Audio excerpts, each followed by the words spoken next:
So, parents have some concerns of some stuff they may have found in your room?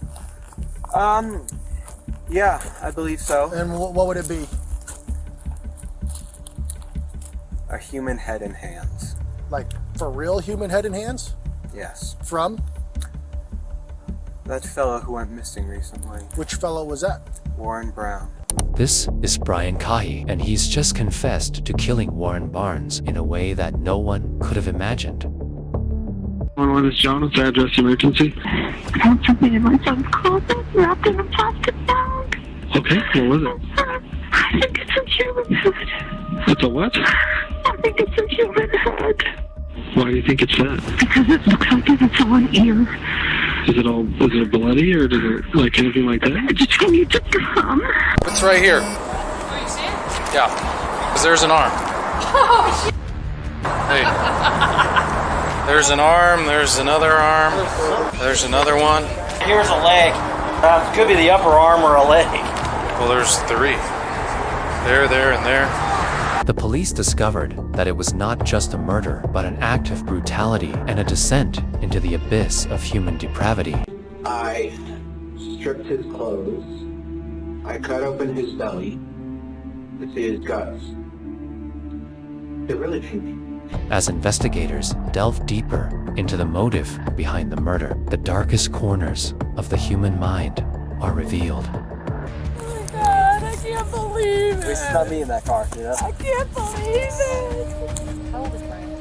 19. He's 19. On February 28, 2021, police responding to a report of a missing 69-year-old man wasn't just a report, it was the beginning of a different story brewing under the cover of darkness.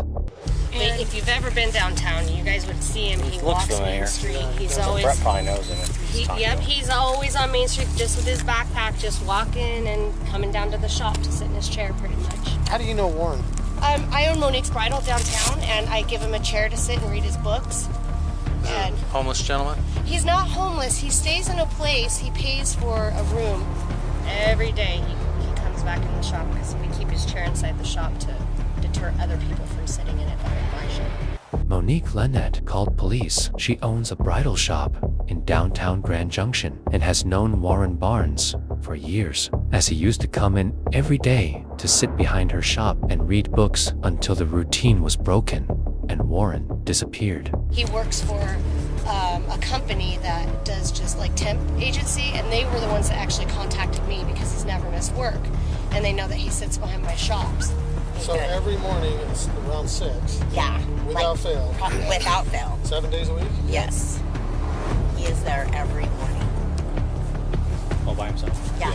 For Monique, Warren Barnes was not just a customer, but a friend with a book, always working 7 days a week. This gentleman who found solace in books and fed the birds brought a quiet charm to the bustling city. But one day, the music stopped, and those close to him soon noticed his absence, and a more sinister symphony was about to escalate. What raised concern with you today to report him missing? Because the place People Ready called to see if I had seen him, because he didn't show up for work, and he's never once not shown up for work in the 4 years he's been working for them. So I said no, and that I hadn't seen him since Saturday. I don't know, I just have a really bad feeling. Does he ever have anybody sit and read with him or No. next to him? Has he mentioned talking to anybody? No, he doesn't associate with a lot of the like transients because he's not like them. I don't know why he's homeless. I never really got into like why he chose, you know. Did he ever talk about his family or where he came from? So he has, I believe, at least one child, but they don't talk. Okay. And he said that they talk maybe once every 3 or 4 years on a holiday, but that he hasn't spoken to So he him, probably didn't go for a visit. No. The police are trying to figure out where Warren might have gone. As they continue to investigate, Monique decides she will start looking for Warren herself and decides to post a picture of him on Facebook, asking people to be on the lookout. Meanwhile, 5 miles away, under the cover of darkness, a different story is unfolding. Yeah, we made him wait till he was almost 18 before he got his driver's license because we didn't want him having any accidents like they do when they're 16 and 17. And Gotcha. Things. Is this your son right here? Yeah. Hey, partner, you want to come out and talk to me real quick? Sure, I mean, Appreciate it, man. I'm really cold. Is it okay if it's in here? Okay, that's fine. I did not know that. No, please stay in the car. All right. Nobody else in the car? Nope. Okay. It's just us. I'm the father. That's the mother. This is my son. He bought us 20 minutes ago and said, "Dad, I parked at the boat ramp and I messed up. I tried to get out of the car and it slid down." Well, you're not hurt, right? You're okay? No, just a little cold is all. Just beside your pride a little bit? And probably $7,000. Okay. All right, man. Police were called to remove a car from a river where the driver, 19-year-old Brian Cohee, claimed he accidentally drove his car into the river. But beneath the surface was a shocking truth lurking as dark as the river's depths. What were you doing down here, bud? Well, I felt like I needed to get out, and I figured, why not park here and just relax a little bit? Relax and think. Okay. And I parked on the boat ramp, and I thought it would be easy to get out. But when I tried to... Where did you park exactly? Were you down the hill a little bit? Yeah, just a little bit. Okay. And then... When you got back in, go ahead. When I got back in, I tried to put it in drive, and it didn't go up. So then I tried putting it in low gear, shimmying it a bit. That didn't work. Were you facing down? No, I was facing this up. way. Okay. You were back down? Yeah. Really good idea. Does that seem like because of the propulsion of the rear tires, I figured they'd be able to push. But yeah, then it slid into the river. I was able to get out. So I was like, it's not a crash. He just it's like parked it out in the water. He parked it and basically couldn't get it up. It just lost traction, it looks like, and then he actually went in it. Down in the water. He's not hurt at all. So I'm like, how are you gonna get this car out if possible? Brian's story seemed plausible, and the officers had no immediate cause for concern and let him go. But the river held a secret that was about to be revealed. You need to stay here? Or Sorry? is he free to go? I'm sure he'd like to go home and get warm. I'm sure you'd like to get the pants off. Yeah, right? Yeah, I think it's not a crash. It's Okay. Yeah. so. When the car was recovered from the river's grip, disturbing details emerged, a frightening prelude to the horror that was about to unfold. Hey, quick question for you. Sure. So the back bumper, I don't know, you can probably see it from here. There's a lot of red on the back of that. Yeah, dripping down it all a little bit. Right underneath the license plate. A little area right there. Okay. A lot of red. Which means it looks like blood. Blood? Yeah. I don't know if did your son hurt himself on his way out at all? He might have. He just didn't know it. I don't know. That's why I'm asking. It's a good question. He's at home. Is he make sure he's not got a cut or He's going to bed. something out on him somewhere that he's not aware of? Maybe because his adrenaline was a little high. Maybe just have him do like a self-check. Make sure he's okay. Hello? Brian, are you okay? They see blood on the back bumper of the vehicle. Really? Yeah, did you get hurt? No. Are you sure you don't have any injuries? No, I'm fine. Blood on it? We're not sure. We're not sure. It's a red, something red underneath the license plate. Similar blood stain. Oh no. Right. But you're not injured. You don't have any cuts. No, I don't know what would cause blood or whatever it is on the bumper. But you're not injured. No, I'm not injured. Okay. Alright, I'll call you back. Ooh, it's cold. Is it good? My car good? No, Brian, they're okay. trying to get it out. They got to rehook it and try it again. They're having trouble getting your car out, buddy. Alright. We'll call you back. Call you back. If I can send a message on. Bye. Officers were unable to open the trunk of the car, which was tightly sealed and held terrifying secrets. In a fateful decision, ignoring the ominous bloodstains, the authorities handed the car over to Brian's father, unknowingly unleashing a nightmare that he would soon face, a horror he could never have imagined. What'd they say about us looking in the trunk? They're good with it. Okay. Brian's carefully constructed reality begins to crumble. Next morning brings a series of devastating discoveries as Brian's father cleans up the car that got stuck in the river. He finds a bloody knife and a wallet belonging to a man named Warren Barnes. Meanwhile, within the confines of their home, Brian's mother made a horrifying discovery that would shatter their world forever. 111 is John. What's the address emergency? Hi, there is an emergency. I found something in my son's closet wrapped in a plastic bag. Okay, what was it? I think it's a human head. It's a what? I think it's a human head. Why do you think it's that? Because it looks like it's all an ear. Is it bloody or does it like anything like that? I just need to come. That's why I had to take a picture and send it to you. What's the address? Is your son there now? He just pulled up. We wanted to make sure he was here before we called. How old is he? 19.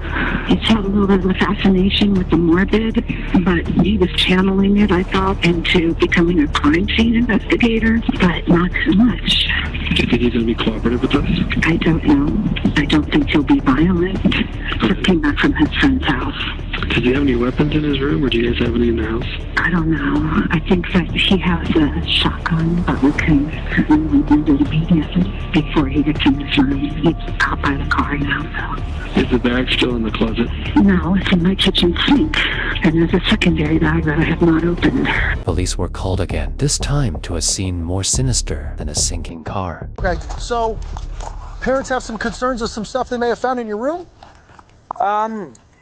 Yeah, I believe so. And what would it be? A human head and hands. Like, for real human head and hands? Yes. From? That fellow who went missing recently. Which fellow was that? Warren Brown. Warren Brown? When did he go missing? The night of the 27th. The night of the 27th? Okay, and how did you end up with him? I murdered him. With what?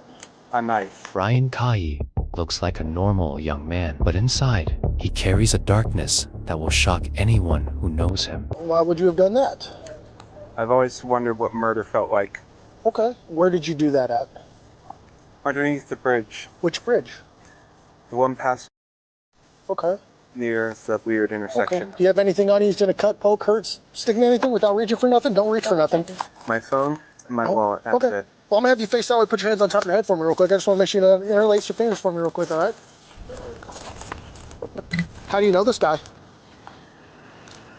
They told me that was what was in the wallet. What do you mean that was? No, fine. How No. did you come across this How did you guy? come across the gentleman? I was driving Uh-huh.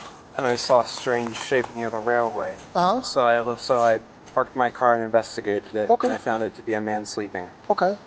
So, did that happen when you crashed your car? Or is that totally different? That's related but a different event. Okay. How's it related?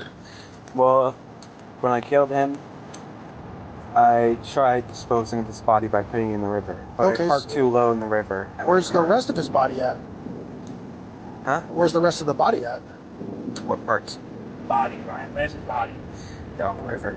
Okay. Brian's confession was a chilling symphony of violence, and what the police later found was not just evidence of murder, but a descent into a level of corruption that defies comprehension. Can you walk me inside, please? Let's walk you off to what happened there. Let me do it. You go inside. Well, let's stay out here with me for a minute. Let's sit down. Come on, sit down. Can I go in there and verify here Oh, first? yeah, please. We haven't do that? seen it. Yeah, we Okay. haven't looked at it. It's under the towel in the sink. Okay.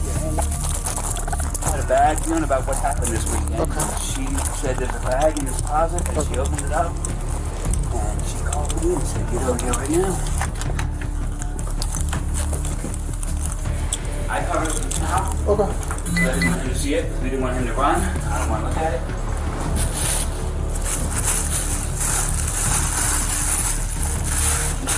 Yeah. 22, 42, you clear for a call? Oh my god, I can't believe it. It's not me in that car, you know? I can't believe it.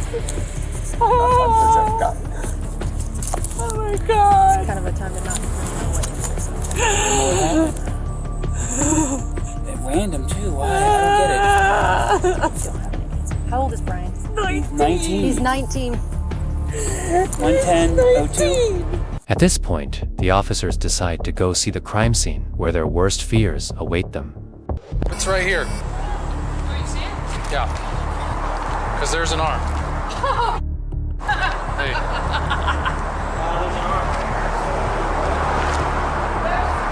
Good search ever. There's an arm, there's another arm. Okay, hold on.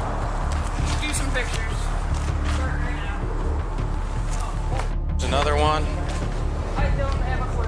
This is like something out of TV. Discussion with the deputy chief about how these kids don't have any, Right, here's a leg. Well, it could be the upper arm or a leg. Well, there's 3. There, and there. Inside the interrogation room, the pieces fall into place, and what Brian tells the interrogator will tell us how deep the darkness hiding inside. What do you want to know? Just start back at the beginning and go slow and tell me as many details as you can remember. So, because I mean, I'm already going to jail for 15 years probably. I have no idea. Because We're at the beginning. it's murder. I mean, I'm going to jail for 20 probably, but so I figured, why fight it? Okay. So what's important to me is to learn as much about you and what you did as I can. Well, As many details as you can give me, the better. I drive a 2007 Ford 500. Okay. And I keep a small 18-inch bat in there for self-defense. Okay. And a large kitchen knife in the glove box, both for self-defense. Because I don't really trust anyone, or really any part of this town, so that's why I have both. And let's see, yeah, it was the night of February 27th. It was a full moon, and I figured I could see so well, why not try it out? And I am in a bad state of mind at that time.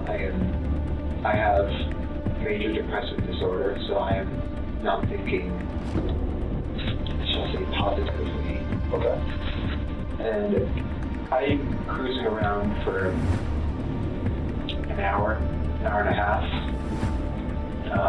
So I fill up on gas halfway through. And I'm eventually driving underneath the bridge near the sheriff's office. You know, like how... Oh yeah, go ahead. There's a road underneath, right? House under the overpass. And I was driving along, and I see a shape here on the railway track. So I'm like, oh, interesting. So I go up, and as I'm looking, I see a large thing wrapped in a canvas. Okay. And I'm like, that's a homeless person. So I grab my knife, I put on 3 layers of gloves, because plastic gloves can betray their users because they're so thin, the final gloves, by imprinting your fingerprints through. So I put on 2, 3 on one hand. I took the knife, I pulled back the canvas, and I stabbed his neck. He was panicking at first. In his old man voice, he was in his 50s. I'm not lying. I know why I call him an old man. He was saying, "What are you doing? What are you doing? Why? Ah!" And I just kept on stabbing his neck.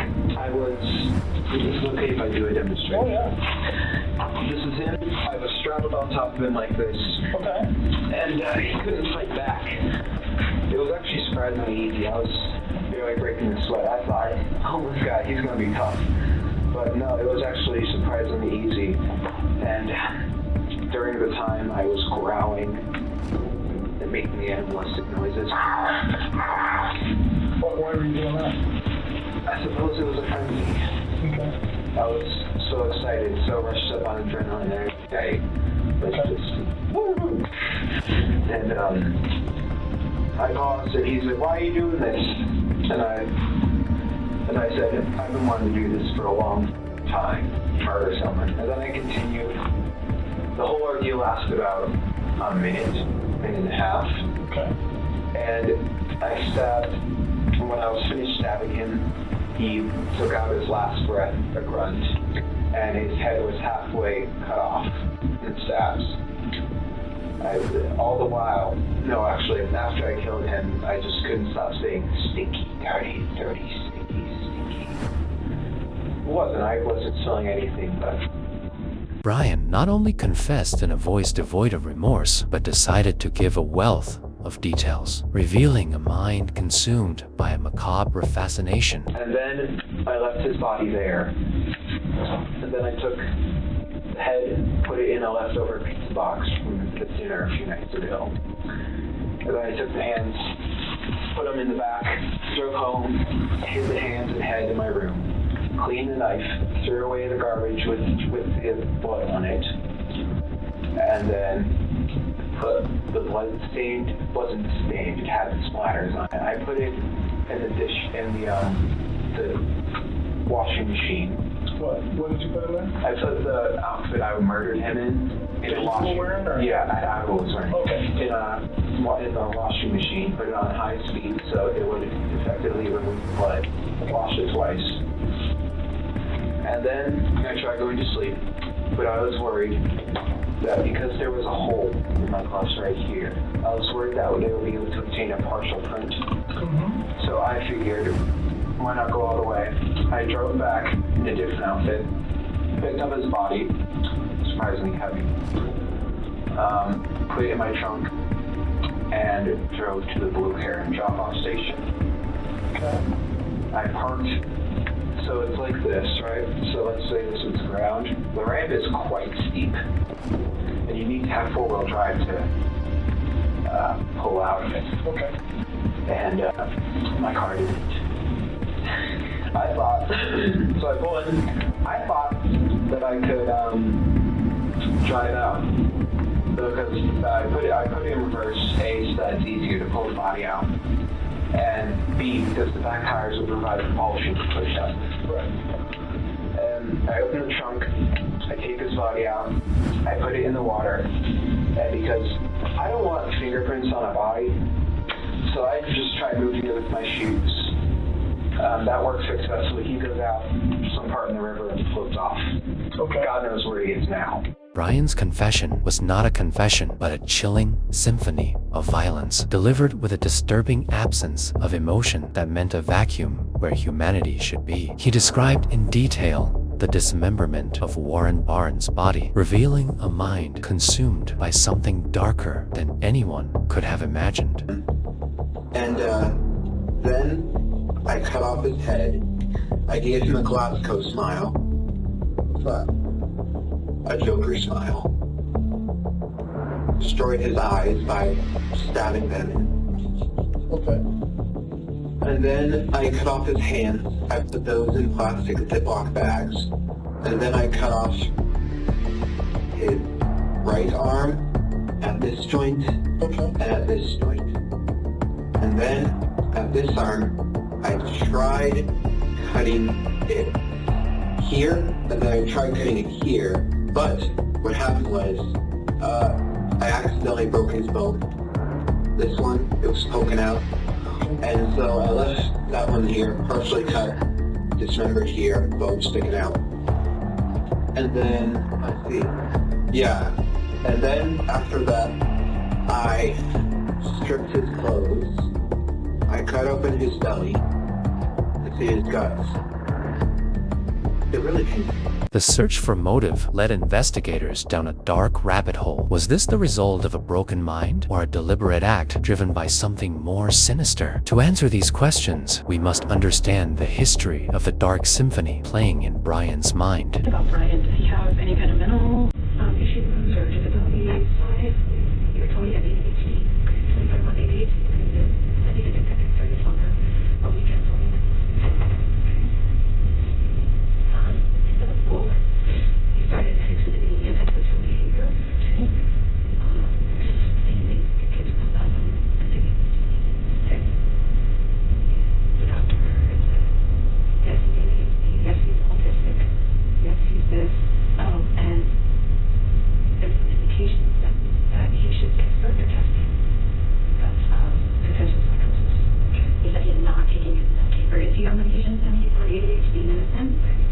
takes these work, part-time job, and he takes sertraline, which is an antidepressant, so diagnosed.